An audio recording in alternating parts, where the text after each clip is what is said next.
Last time in Dominions 5, I felt like I was making some progress over on the western coast, until we lost some battles and generally got screwed over by the extent to which the enemy were massing up. So things aren't looking so good anymore. It's a similar deal down south, where the enemy have just massed an enormous army, and my most recent move was to run away from them, drawing all of my stuff down into the sea, hoping to avoid a big land battle. Now here's the start of the next turn. We've managed to successfully drive away a red guy army that was besieging one of my forts. I ranted last time about how this army should have fought them before, but instead just went into the castle and didn't fight when the enemy invaded the province. Someone just explained to me yesterday in the comments of a previous part, this is due to them being on defend stance rather than patrol stance. Patrol stance includes defend stance and does some other stuff. Turns out it's just better, and I've been missing out on that the whole time. Here though is the great development that I was looking for. The purple guys sent most of their stuff down into monster depths as usual, and as predicted. I was so happy I apparently went into the menu and thought about changing something. Well, here it is, a massive stack of troops, and it happens to be attacking where I just put my massive stack of troops, the biggest stack we can assemble in this area. So here we go, both sides just have a mix of stuff in a massive blob, and the two blobs make contact. Maybe something good will happen. I mentioned before that having all of our good troops as bodyguards back here means they're actually not going to do very much, or anything at all in some cases. But when the enemy make that rear attack with some cav, it does actually come in useful, so that was something.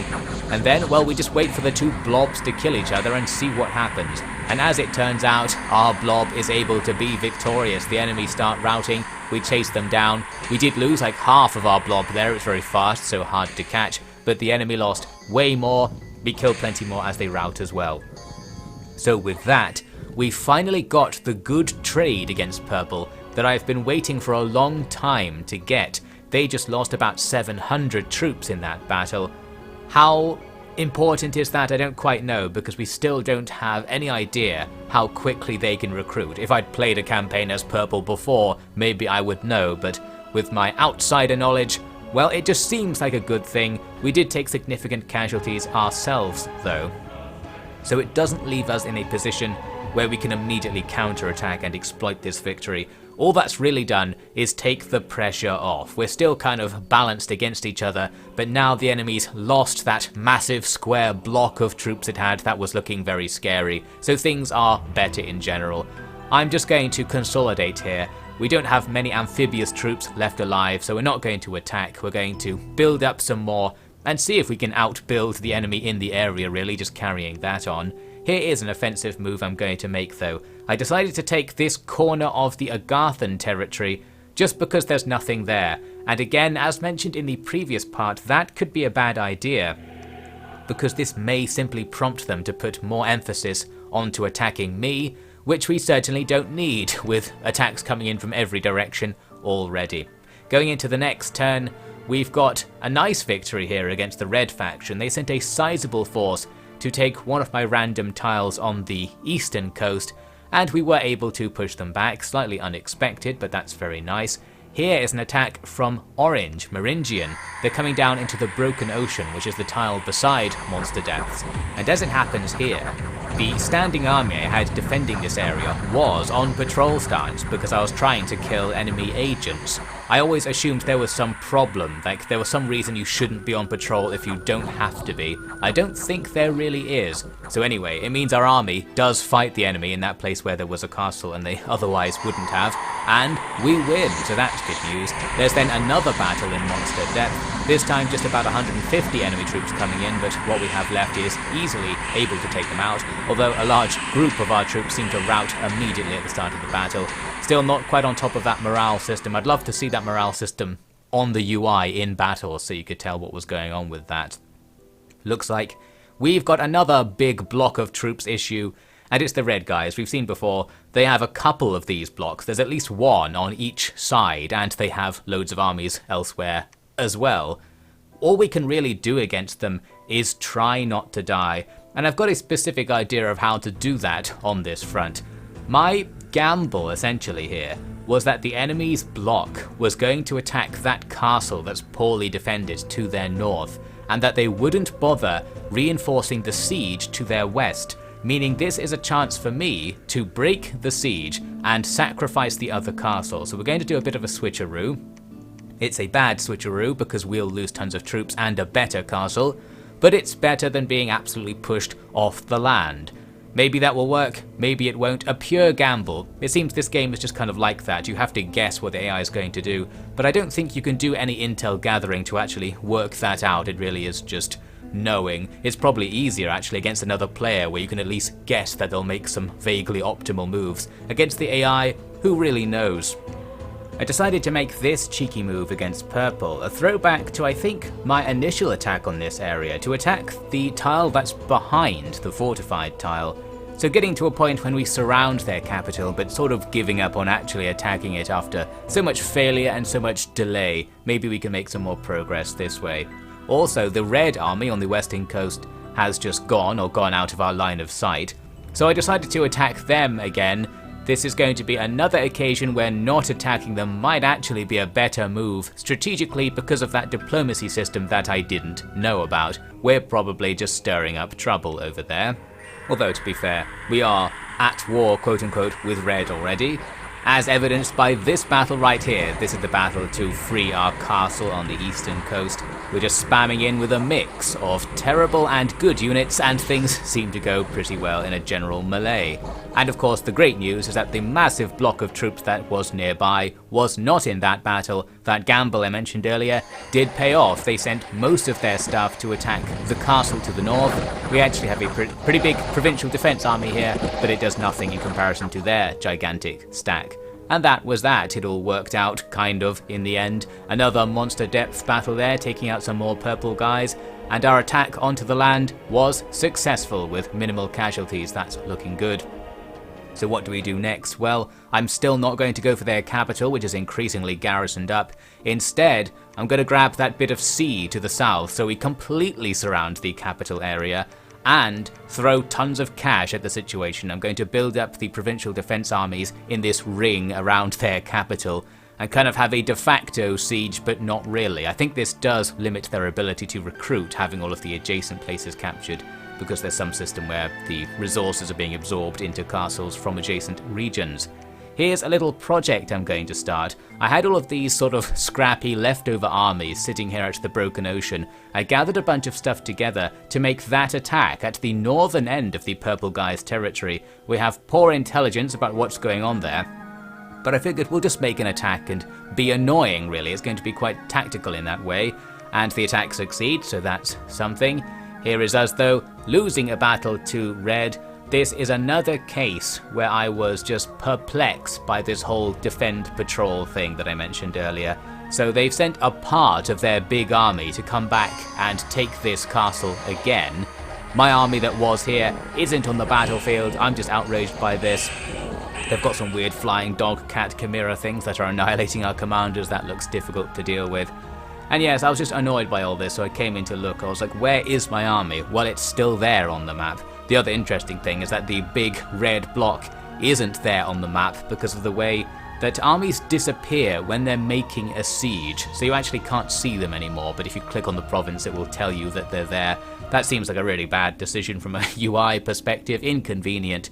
Well, at least we won another battle at Monster Depth. Purple are just constantly losing troops. They also tried to attack Broken Ocean and failed with a tiny army, and our attack to take that sea tile to their south was successful.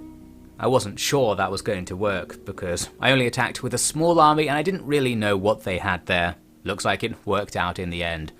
There are even more battles this turn. We repulsed a red army just to the north of that castle they are starting to take. Getting confusing because I don't remember the names of these places. Something good happened. I'm up to my old tricks again against yellow down at the bottom of the map, and towards the top, here's the siege attack that I set up for ages ago, trying to take one of green's castles. This siege took ages to get going, and while there's actually not that much here when I make the attack, the stuff that is here summons tons of ants and scorpions. We get stuck in the gate and then get hit by absolutely loads of stuff, and we ultimately lose that one as we already knew. so that's another military disaster on the books. That one wasn't so important, didn't really commit to that, just hoped it might cheekily work in the background, and it didn't, oh well. I am up to something over here on the west coast. We've got a red castle under siege up here, and I'm just kind of waiting to see what happens with that, gradually reinforcing it. Don't want to be too dangerous over here with our general lack of troops. Our raiding force is going to continue its shenanigans. I was going to go north, instead switching here to south. If we can just walk about in the purple territory in the back lines for a bit, that might actually have a significant effect on the war. Let's see the next end turn sequence. Looks like we defeated some orange guys somewhere. Probably a good thing, not even going to find out where in this case. We've also got more shenanigans going on down against the yellow guys. I'm not really talking about that because it doesn't go anywhere, I now know. But I was randomly raiding them and capturing their undefended territories and then constantly running away every time their army came nearby, and they never really punished me for it. Some more battles down there against the purple guys, monster depths of course, and our raiding force took another territory. There's us losing the last dregs of our sieging force against the green guys. And here is a massive red army just doing its thing. This is their inevitable capture of that castle they had under siege. So now they reappear on the map, and there they are. From here, the danger continues because they can do whatever they want, I expect, with this army. We need to try and work out what direction they're going to go in. At first, I decided to try and be kind of risky here. I thought I'll take my forces and try to break the siege nearby of our other castle. Because if we break that siege now, there's only like 100 enemy troops there, it's part of their overall force. Maybe we can take them down and we'll have a better chance in a subsequent battle. But then, well, I had second thoughts, and soon enough for the music to still be the same track, we're back here again undoing all of those orders, because I thought, no, I'm not going to risk it. I'm going to leave everything on the defensive as much as possible. We'll leave that siege going because we'll have some time thanks to it being a siege. We might still be able to relieve it later. Here's a look at that yellow front. We've got this random corner territory. I'm sending more forces off down the edge of the map and some back to defend. A mix of aggression and defense there. Well, here's an aggressive move. I decided it's time to just go for it with the purple guy capital. We might as well have it. We've got it surrounded. There is an army there, but I figured my army will be able to beat them. And we'll just try and take them down. If we can get that capital, then their recruitment capacity in the area will be diminished. So it's very useful if we can do it, but of course so far it's been proven that we can't do it. Will this time be any different? Well, we're at least going to try. Our raiding force will continue moving around, attacking lesser defended provinces, and I'm even leaving some money behind in the form of provincial defense forces just to make sure the enemy can't really easily take back those places that we've been taking. My siege of that red castle will now be abandoned because I noticed that red have enough stuff surrounding that castle that they could take me down if they all attacked, and I do want to preserve some troops up there, so nothing's happening there anymore. But some aggression nearby. Down south, there's now a lull in the build-up of enemy troops in this area, so I thought we might as well make an attack. And we can attack Maringian's capital, it's right there. So I thought if we can take that, maybe that will lessen the general pressure in this area and get us a good region. Here's some good news. Guess who's back? The blob has been summoned once again after being killed a couple of parts back, or maybe one part back, I can't remember. Well, we've got the blob once again. Looks like we successfully took the Maringian capital territory.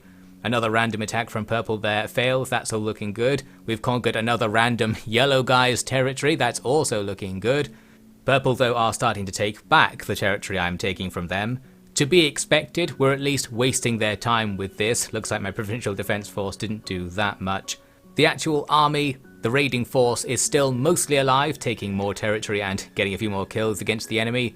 Wouldn't be an end turn without another battle at Monster Depth, with the purple guys losing over 100 troops just to nothing. We're barely taking any losses in those battles, a real great drain on their resources, and there's us taking over their capital province. There wasn't really anything there, it's the castle that's the problem, as we've seen before.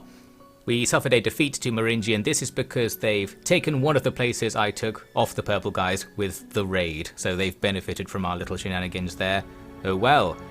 We're now doing two major sieges of two faction capitals.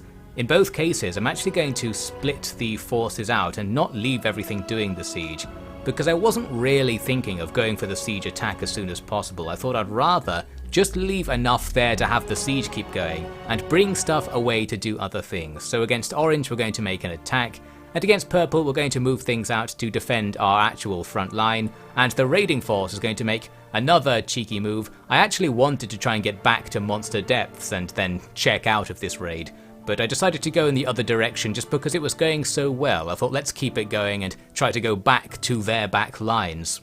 Somebody is trying to kill our famous and powerful slug. That's not going very well for them. We've successfully repulsed an enemy attack at Morn. That's the territory to the left of the purple guy's capital, so an important territory, although less important now because the enemy can go in the sea. If they couldn't, this would be a choke point for their whole faction against us. Well, it's not, and this battle also isn't very important. We won, not sure why I'm looking at it. We just killed them with nothing remarkable happening. Let's look at everything else going on. We've successfully moved on with our raiding force. It's getting smaller and smaller, but it's done tons of damage, I expect, economically speaking at the very least. Here's an interesting battle. We get attacked by Orange down at Broken Ocean, and the numbers didn't quite seem to add up. They got 6 kills against us, but we took 80 casualties, and I was like, well, what exactly happened there? So I had to go and check it out. Well, they haven't brought very much, as you can see. They just run over, and our trash blob goes to take them out. Their cavalry goes right around and attacks our commander's area, where he's only got one other guy. I don't think these guys matter in terms of casualties because they just respawn, the provincial defense armies. And then we take out everything else, and that's that. Well, I didn't even see what the problem was. I think we somehow lost loads of our frontline trash Lobo Guards guys. Maybe they died because of a spell or a status effect or something, who knows, and it doesn't count. Well, they respawn after the battle anyway, so I think it's fine. We actually failed to move out of the Meringian siege and take the next territory. I thought this would be really easy. Looks like they reinforced with a few units, and in particular they have 4 fire drakes, and this appears to be the problem we faced. Those fire drakes just set everything on fire on both sides, and we get absolutely annihilated. Those 4 drakes got 50 kills against us and we got none of them. So if they have a few more of those, that's going to be a problem for us, isn't it? Always going to be an issue with blob strategies facing something with area of effect damage. There's the usual palette cleanser. We won another battle at monster depth, that's all looking good. Even faced off against some green guys trying to get in and took them down. And finally we won a small battle at the sea territory to the south of the purple capital. That's all looking good. The thing is, purple are just back at it again. They're suddenly everywhere. Someone mentioned I think it's because they're using magic, so they can use magic to suddenly appear with vast undead armies, which might explain why they seem to recruit quite quickly in comparison to us, and how like right now, after winning all these battles against them, there's now like 2,000 of their troops in our line of sight across all those armies. A little bit foreboding. Well, all we can do is keep trying to hold our line. We're going to carry on that siege at their capital, we're going to reinforce our frontline positions, and we're going to wander around in their backlines just being a general nuisance. Perhaps altogether that will counter their strength, or even better, they might send all of their troops to die at monster depths and we can just ignore them, which has been what's working for us so far at the very least. This is the end of this part. It sort of seems like we have some hope at the moment. Things aren't going that badly. We're certainly not getting pushed back, even though we could be. In particular, that red block on the eastern coast hasn't done anything against us for a few turns, so we're just getting away with things right there. Praise the AI for not hammering it home on us. I think we still have a chance to get out of this one being the sea.